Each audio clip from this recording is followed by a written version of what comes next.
Shalom, salam sejahtera bagi kita semua.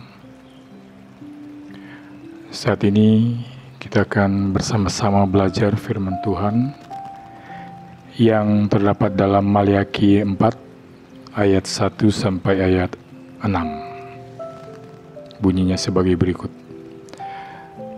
Hari Tuhan, bahwa sesungguhnya hari itu datang, menyala seperti perapian, maka semua orang gegabah dan setiap orang yang berbuat fasik menjadi seperti jerami dan akan terbakar oleh hari yang datang itu.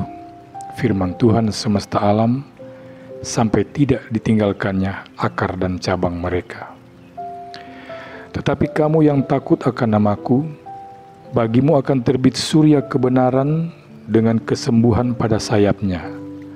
Kamu akan keluar dan berjingkrak-jingkrak seperti anak lembu lepas kandang. Kamu akan menginjak-injak orang-orang fasik, sebab mereka akan menjadi abu di bawah telapak kakimu pada hari yang kusiapkan itu, firman Tuhan semesta alam.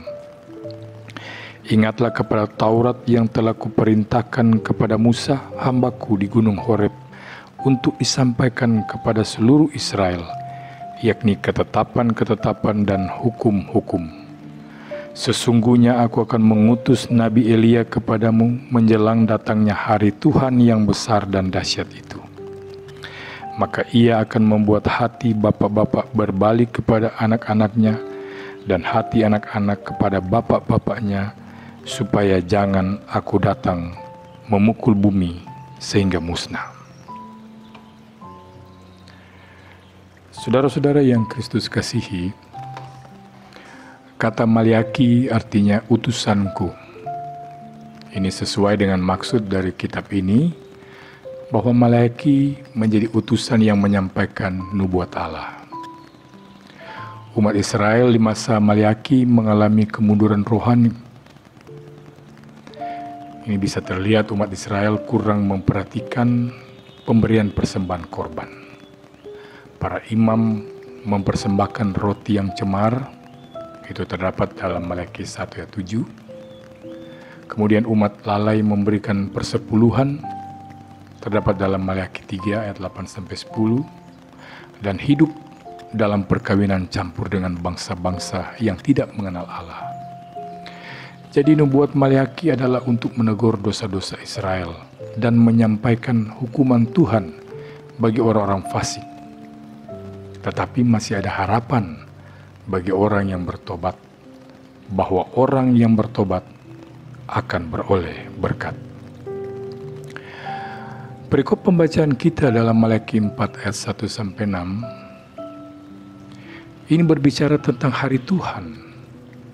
Hari Tuhan digambarkan sebagai hari yang mengerikan, sehingga tiap orang berusaha agar terluput dari penghukuman hari Tuhan. Maliaki mengungkapkan hari itu sebagai hari tanpa pengharapan bagi orang-orang fasik. Hari itu menyala seperti perapian dan semua orang fasik seperti jerami yang terbakar habis. Akan tetapi sisi lain dari hari Tuhan ialah hari sukacita dan bahagia bagi orang yang takut akan Tuhan.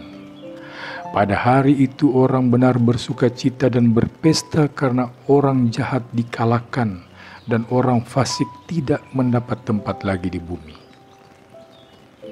Hari Tuhan menanamkan benih-benih pengharapan bagi orang benar yang frustrasi melihat kejahatan dan kefasikan yang mendominasi seluruh bidang kehidupan.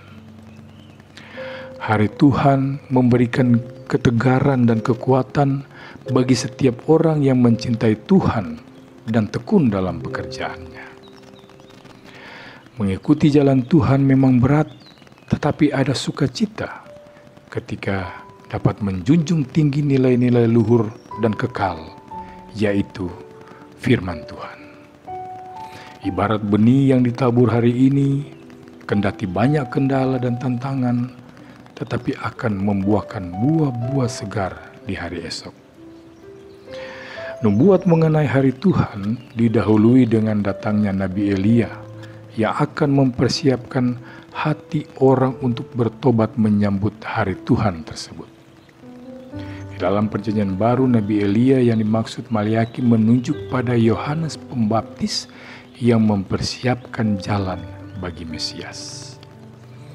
Saudara-saudara, Maliaki memberitahukan umat Allah bahwa untuk selamat pada hari Tuhan, kita harus taat pada perintah Tuhan. Iman kepada Allah selalu mencakup sikap ketaatan dari hati kita. Tidak akan ada berkat dari Allah atau hidup berlimpah jikalau umat Allah tidak menjadikan kekuasaan, kasih, dan kesetiaan sebagai prioritas dalam kehidupan pribadi, keluarga, gereja, dan masyarakat. Dan pertobatan adalah syarat mutlak yang Tuhan kehendaki bagi kita.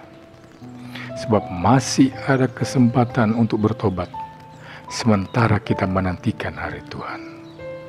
Bahwa orang yang bertobat, hati dan seluruh kehidupannya akan menikmati berkat-berkat yang tidak putus-putusnya dari Allah. Kita dipanggil untuk meneruskan tugas kenabian ini agar banyak orang berpaling kepada Tuhan dan bertobat, sehingga hari Tuhan menjadi hari yang penuh sukacita dan bukan ratap tangis penyesalan yang tanpa akhir. Selamat menjalani Minggu Advent. Tuhan Yesus memberkati kita semua. Amin.